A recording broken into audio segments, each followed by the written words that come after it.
ऐसे सेक्शंस जो आपको आपके नाम की तरह ही रटे हुए होने चाहिए। जी हाँ, बिल्कुल सही सुन रहे हैं। लेकिन कुछ ऐसे सेक्शन चाहे आप लॉ की फील्ड में हो नहीं हो, फिर भी आपको उस सेक्शंस के बारे में नॉलेज होनी चाहिए कि किस ऑफेंसेस में कौन सा सेक्शन रेलिवेंट करता है, आपको ये पता होना चाहिए। जैसे कि अपना सबसे पहले इसमें आते हैं जर्नलिक सेक्शन 14 से लेकर 44 तक, 14 to 44, जो मैंने ऑलरेडी पार्ट 1 पार्ट 2 में एक्सप्लेन कर दिए हैं। जल्दी से जाइए, डिस्क्रिप्शन में लिंक दिया गया और अभी जाकर देखिए, अपने दोस्तों के साथ शेयर कीजिए, अपने रिलेटिव्स के साथ। नहीं करना तो but please must watch it, बहुत इंपॉर्टेंट है। आपको इन सेक्शंस के बारे में नॉलेज तो आपको होनी ही चाहिए। जैसे इसमें आता है, अब हम आज डिस्कस करने वाले हैं ऑफेंसेस अगेंस्ट प्रॉपर्टी। प्रॉपर्टी के खिलाफ अगर कोई ऑफेंस होता है तो आपको उसके बारे में नॉलेज होनी चाहिए, कौन सा सेक्शन किस तरह से कौन सा सेक्शन कब रेलिवेंट करेगा।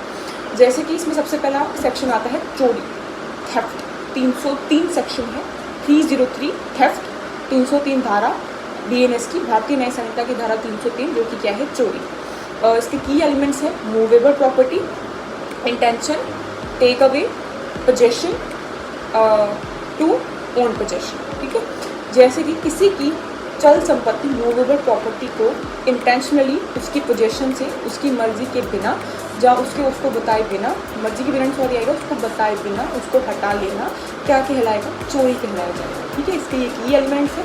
सबसे पहला movable, intention, out of someone's possession, take away. ठीक है, फिर इसमें एक्सप्लेनेशन आती है, कोई भी अगर ऐसी चीज़ जो ज़मीन के साथ, धरती के साथ अटैच है, which is attach to the earth, वो उसको आप हिला नहीं पाओगे, है ना। बट अगर उसको पोजीशन में ले लेते हैं तो वो किसी और कैटेगरी में आएगा, चोरी की कैटेगरी में सिर्फ मूवेबल प्रॉपर्टीज़ ही आती है। ठीक है, इसमें एक्सप्लेनेशन है, जो मूवेबल प्रॉपर्टी अगर किसी सपोज एग्जांपल किसी की आप रिंग है निकाल के लेते हो, खुद की उसकी रिंग है, आप निकाल लेते हो, खुद के पोजीशन में रख लेते हो, तो रिंग क्या है, मूवेबल प्रॉपर्टी है। ठीक है, वो किसी और की है, एक्सपेंसिव रिंग है, खुद की उसमें रख ली, खुद की पोजीशन में, किसी और की पोजीशन से खुद की टेक अवे करनी, वो क्या कहलाएगी, चोरी कहलाई जाएगी। ठीक है, इसकी बहुत सारे एग्जाम्पल है, जैसे कि किसी जेड नाम के व्यक्ति के ग्राउंड से ए ने क्या उसका पेड़ काट लिया, तो इन दिस सेक्शन जो ये चीज़ है, और वो पेड़ उसने काट लिया, क्या था, वो जेड का पोजीशन था, बिना जेड की कंसेंट के बिना उसने उसका जो पेड़ ज़मीन से काट कर उसकी पोजीशन से हटा लिया, तो जो उसने क्या इस केस में चोरी की, ए हैज़ कमिटेड थेफ्ट। ठीक है, फिर अपना नेक्स्ट सेक्शन आता है स्नैचिंग, खींचना, 304 BNS की धारा 304, स्नैचिंग। ठीक है, section 304 of BNS, that is snatching. Snatching का मतलब होता है खींच लेना। जैसे सपोज राह जाते किसी की चेन खींच लेना, वो क्या है, वो स्नैचिंग में आएगा। आप सपोज कि वुमेन की चेन है, गले की चेन है, या फिर उसके कान की बाली है, उसको खींच लेना, तो उससे क्या है, उसकी हर्ट भी हो सकता है। ठीक है, चोरी की सज़ा के बारे में बात करते हैं। अगर कोई इंसान ने एक बार ऑफेंस कमेंट किया, किसी की एक्सपेंसिव चीज़, मूवेबल प्रॉपर्टी इंटेंशनली किसी के पोजीशन से हटा ली है, खुद की पोजीशन में कर ली है, तो वो उसकी सज़ा 3 साल से हो सकती है और विद फाइन। बट अगर वो कंटिन्यूसली ये चीज़ कर रहा है, उसमें सब्सिक्वेंटली ये चीज़ कर रही है, तो फिर उसकी जो रिग्रेस पनिशमेंट आएगी, जो कि उसको रिग्रेस इम्प्रिजमेंट होगा अंडर 1 ईयर का, और 1 ईयर से 5 साल तक का भी हो सकता है विद फाइन। ठीक है, थेफ्ट की पहली बार अटैम्प्ट में अगर किसी की आप इस एक्सपेंसिव चीज़ उठा लेते हैं किसी के पोजीशन से इंटेंशनली, मूवेबल प्रॉपर्टी, तो 3 साल की सज़ा। अगर आप सब्सिक्वेंटली 2 से 3 से 4 का ये चीज़ हैबिचुअल है आपकी, तो रिग्रेस इम्प्रिजमेंट 1 ईयर से 5 साल का हो सकता है, आपको फाइन भी पड़ेगा। ठीक है, फिर अपना 304 आता है स्नैचिंग का।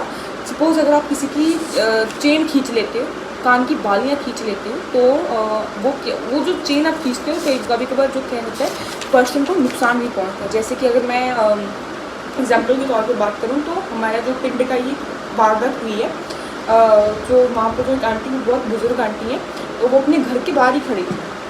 जी हाँ, वो अपने घर के बाहर ही खड़ी थी, तो चोर आए, उनकी जो चेन थी उनके घर के सामने से ही उनके खींच ली। ठीक है, तो वो फिर क्या है, स्नैचिंग आया। वो स्नैचिंग से उनका नुकसान, गले में कट भी लग सकता था, क्योंकि गोल्ड की चेन अगर बंदी हो तो उसको खींचना, तो उससे कट लग सकता है। अगर सपोज उसकी कान की बालियाँ खींच लेते तो कान भी खींचा जा सकता, कान फट सकता था। तो अगर कुछ ऐसी स्नैचिंग तो करते हो, तो उसकी सज़ा 3 साल से कम नहीं होगी, और फाइन भी होगा, और लाइबल होगा फाइन के लिए। अब 305 आता है चोरी किसी ड्वेलिंग हाउस में, गुरुद्वारे, मंदिर, मस्जिद में चोरी करना, या फिर ट्रांसपोर्टेशन में, ड्वेलिंग हाउस में, वर्शिप के स्थान पर ऐसा अगर आप वहाँ पर चोरी करते हो, सपोज़ कि किसी ने किसी बिल्डिंग, टेंट और वेसल, किसी सपोज कोई बिल्डिंग में रह रहा है, टेंट में रह रहा है, वेसल में रह रहा है, ठीक है, तो जो मतलब ह्यूमन ड्वेलिंग और यूज़, जो मतलब कि ह्यूमन की कस्ट अपनी मतलब जहाँ पर रहने के लिए जो चीज़ यूज़ करता है वहाँ पर चोरी होती है। और दूसरी चीज़ ये क्या क्या चीज़ें इसमें इन्वॉल्व है, पहली बात तो ये अगर कोई बिल्डिंग, टेंट में रह रहा है वहाँ पर कोई चोरी करता है, ठीक है। फिर दूसरा आता है कोई भी ट्रांसपोर्ट में, बस में, ट्रेन में, ट्रक में चोरी हो रही है, ठीक है, तो वो भी इसमें आएगा। थर्ड है कि जैसे कोई भी ऐसा आर्टिकल और goods from any means of transport जो कि ट्रांसपोर्ट की गुड्स और पैसेंजर्स के लिए यूज़ होता है, जैसे कि किसी ऐसा ट्रांसपोर्ट जो गुड्स कैरी कर रहा है, सामान कैरी करके ले जा रहा है, उसमें चोरी, ये भी आएगा इसमें। ऑफ आइडियल आइकन, किसी वर्शिप की प्लेस, जैसे इसमें मंदिर, मस्जिद, गुरुद्वारे भी आएंगे, तो अगर वहाँ पर भी चोरी परफॉर्म हो रही है, थेफ्ट हो रहा है वहाँ पर, तो जैसे सपोज कि बटुए से कुछ निकाल लेना, ऐसे इस फंक्शन जो इन्वॉल्व हो रहे हैं, तो वो इम्प्रिजनमेंट 7 साल की सज़ा होगी इसमें 305 में, जहाँ पर ड्वेलिंग हाउस और वर्शिप और हाउस और मीन्स ऑफ ट्रांसपोर्टेशन में जब ऐसी जगहों पर चोरी होती है तो 7 साल की सज़ा और वो फाइन के लिए भी लायबल रहेगी, ठीक है। फिर आता है थेफ्ट बाय धारा 306 सेक्शन, जहाँ पर थेफ्ट बाय क्लर्क, कोई क्लर्क अगर चोरी कर रहा है और किसी मास्टर की पोजीशन से वो चीज़ हटा रहा है, तो वो इसमें क्या आएगा, who ever being a clerk और सम, एक तो क्या है कि एक ट्रस्ट का रिलेशन है, जैसे कोई क्लर्क है वो किसी ऐसे ऑफिस में काम कर रहा है, वहाँ पर चोरी करता है, कोई सर्वेंट है किसी के घर पर चोरी करता है, ठीक है, तो वहाँ पर जो क्या है, जो पनिशमेंट है वो 7 साल से होगी, 7 साल की इम्प्रिजनमेंट प्लस फाइन होगा, ठीक है।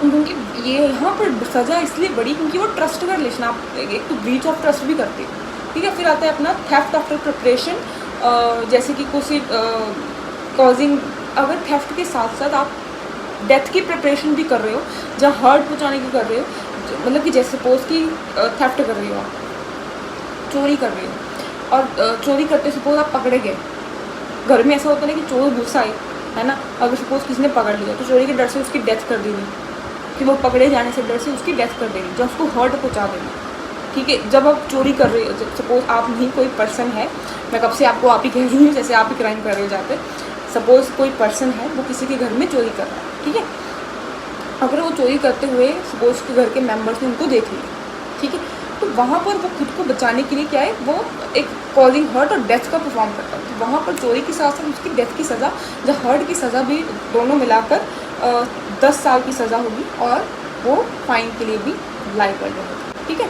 तो फिर अपना अगला, इस पार्ट 1 में हमने पढ़ा 303 से 307 अबाउट थेफ्ट। नेक्स्ट हम 308 पढ़ेंगे, 309 पढ़ेंगे, 310, 310 पढ़ेंगे और 311, 312 नेक्स्ट के जितने सेक्शन वो कवर करेंगे। तो आज हमने 303 से 307 अबाउट थेफ्ट एंड स्नैचिंग पढ़ा। सो होप आप थेफ्ट और स्नैचिंग के बीच का डिफरेंस भी आपको मतलब पता चल गया होगा and with examples. So next part में हम मिलते हैं जिसमें हम एक्सटॉर्शन, रॉबरी पढ़ेंगे, ठीक है। बाय।